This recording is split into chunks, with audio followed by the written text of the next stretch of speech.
Olá pessoal, tudo bem? Eu sou o pastor Giovanni, eu tenho uma palavra de Deus para o seu coração nesse dia maravilhoso que Deus preparou para nós. Desde já dá um joinha, aperta aí no sininho, siga o nosso canal do YouTube, PR Giovanni, e que Deus abençoe a sua vida e o seu coração. Desde já quero deixar um convite para você, nesse domingo às 9 horas da manhã e às 19 horas, nós temos um culto especial de Santa Ceia. Se eu fosse você, não ficaria de fora. Venha estar conosco, venha celebrar ao Senhor, venha ouvir uma palavra que vai tocar no seu coração, transformar a sua vida, ser um divisor de águas na sua vida. Eu tenho certeza que você será tremendamente abençoado. E vai ser uma alegria para nós receber você na nossa comunidade, Igreja Casa na Rocha, tá bom? Glória a Deus, vamos que vamos então. Nós estamos estudando aqui a primeira carta de Paulo, a Epístola Paulina a Timóteo, 1 Timóteo 1, versículo 15. Nós falamos ontem até o versículo 14. Estamos avançando aqui versículo por versículo, meditando, aprendendo princípios espirituais para a nossa vida de fé, para amadurecermos nas coisas do Senhor. 1 Timóteo 1,15. Paulo aqui está dizendo, esta é uma palavra fiel e digna de toda aceitação, que Cristo Jesus veio ao mundo para salvar os pecadores, dos quais eu sou o principal. Olha que coisa linda a humildade do apóstolo Paulo, reconhecendo que dos pecadores que haviam no seu tempo, ele era o principal. Como ele diz aqui para cima, ele era blasfemo, era injurioso, era perseguidor da igreja, porque tinha dureza de coração, porque tinha incredulidade, porque estava ali num zelo sem entendimento na sua religião ali judaica. Ele havia perseguido os cristãos, perseguido os seguidores de Jesus, até, é claro, ter um grande encontro com Jesus na estrada de Damasco, ao meio-dia, quando o sol estava na sua maior força. Jesus apareceu para ele de forma extraordinária, salvou a sua vida ali, ele teve um encontro pessoal com Jesus de Nazaré, tanto é que ele é chamado o apóstolo gerado fora do tempo, porque ele não é um dos apóstolos que caminharam com Jesus. Um dos 12 apóstolos de Jesus. Não foi não, pelo contrário, ele foi gerado fora do tempo. Depois que Jesus já havia ascendido aos céus, Paulo foi chamado. E o que ele está nos passando é isso, a palavra que eu vos tenho ensinado, ela é fiel.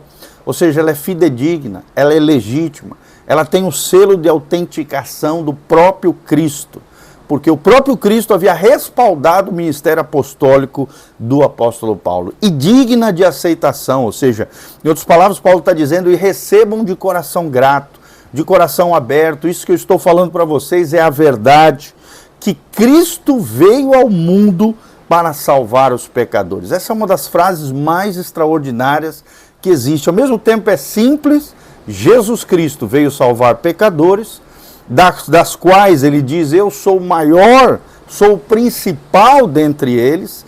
Ou seja, para nós recebermos esse Jesus Cristo que veio ao mundo, para sermos salvos como pecadores, precisamos reconhecer que somos pecadores. Primeiro passo para que o reino de Deus se abra sobre vós, sobre você, sobre a tua casa, sobre a tua família, é reconhecer que somos pecadores, que você é pecador, que eu sou pecador, que se não for a graça e a misericórdia de Jesus, estaríamos perdidos.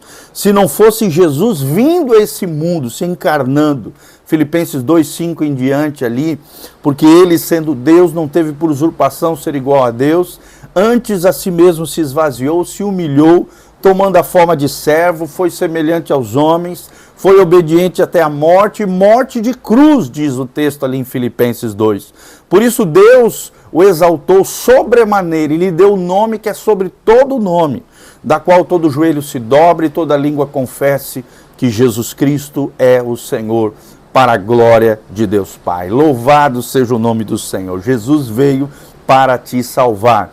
Para salvar não somente você, toda a tua casa, toda a tua família, mas reconheça que você é pecador, se arrependa dos seus pecados. Talvez você tenha vivido até hoje uma vida toda errada, com várias falhas, decepcionado como você mesmo, né, se sentindo culpado por erros e falhas morais, espirituais, éticas, diante de pessoas, diante do próprio Deus.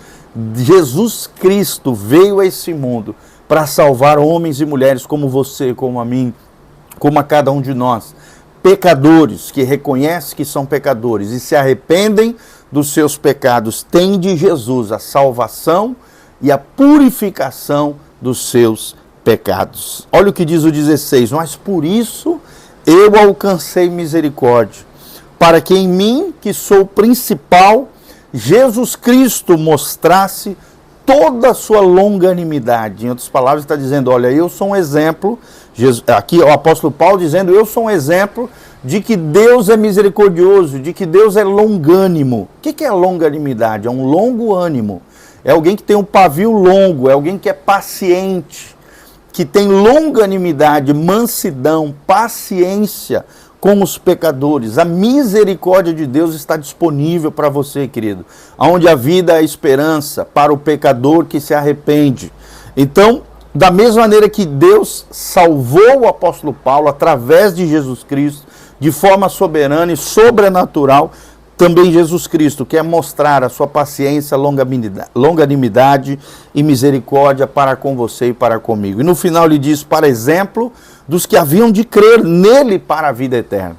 Ou seja, se nele cremos, seremos salvos. Se colocarmos a nossa confiança, o nosso amor, o nosso zelo, o nosso apreço, tememos ao Senhor, obedecemos a sua palavra, seguimos o exemplo de Jesus, assim como Paulo foi exemplo para os demais crentes da misericórdia, do longo ânimo, da longanimidade e da paciência de Deus com os pecadores, assim Jesus morreu na cruz para que todo aquele que nele crê não pereça, mas tenha a vida eterna. E esse perecer aqui não é somente morrer fisicamente, mas morrer espiritualmente, ser condenado espiritualmente ao inferno, né? O pecado ele produz 4 tipos de morte: morte emocional, morte física, pode ser gerada através do pecado, e veio a todos os homens a morte física por causa do pecado dos nossos pais, Adão e Eva.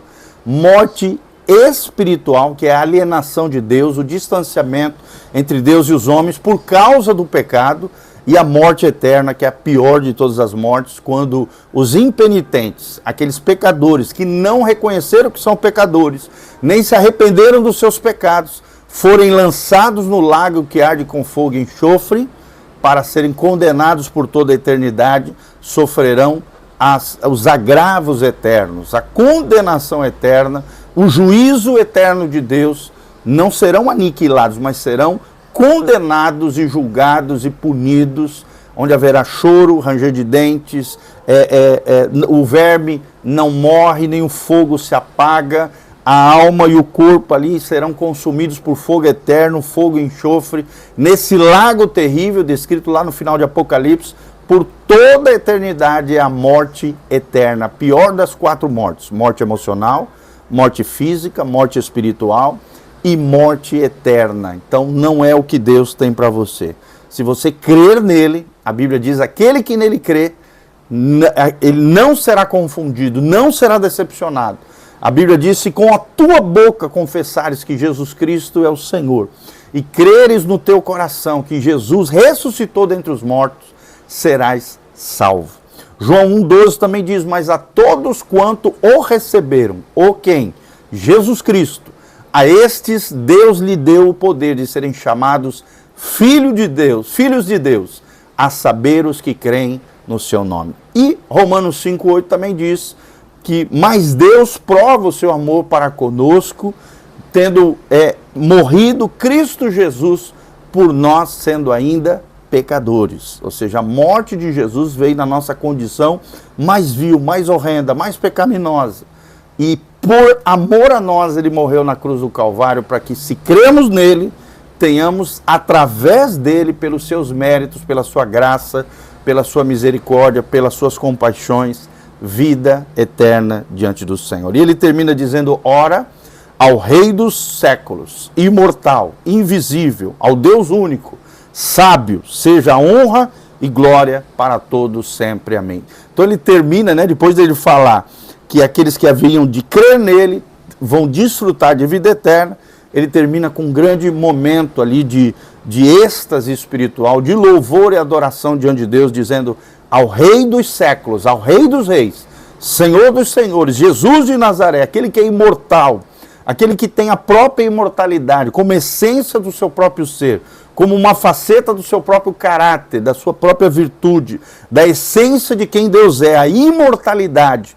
E ele compartilha conosco a vida eterna, ou seja, a imortalidade aos homens através de um relacionamento íntimo e pessoal com esse Jesus de Nazaré, o Filho do Deus vivo. Ele é invisível, ou seja, ele não pode ser colocado em imagem, ele não pode ser adorado como se fosse uma imagem humana, muito menos de animais.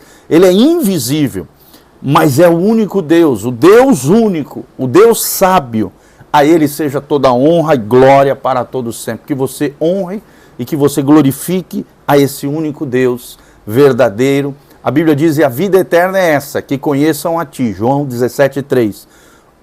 A ti, Senhor, o Deus Pai, e também o teu Filho Jesus Cristo, a quem tu enviaste. Então, um resumo, uma síntese da vida eterna é conhecer o Pai através do Filho, a quem ele enviou para morrer na cruz no nosso lugar. Toda honra, toda glória sejam dados ao Rei dos séculos, aquele que é imortal, aquele que é invisível, aquele que é o Deus único e sábio, para todos sempre, Jesus de Nazaré. Amém? Que você guarde essa palavra ao seu coração. Aqui debaixo no link de descrição tem todas as informações da nossa igreja, horário de culto, como você pode se conectar conosco e também como você pode cooperar conosco se você sentir no coração o desejo de semear nesse ministério pastoral, nesse ministério de pregação do Evangelho de Jesus. Desde já, dá um joinha, siga o nosso canal, aperta no sininho, deixe os seus comentários e que Deus abençoe sua vida, sua casa, sua família, que você tenha um ano abençoado, debaixo da graça, da unção, da glória e do poder do Senhor.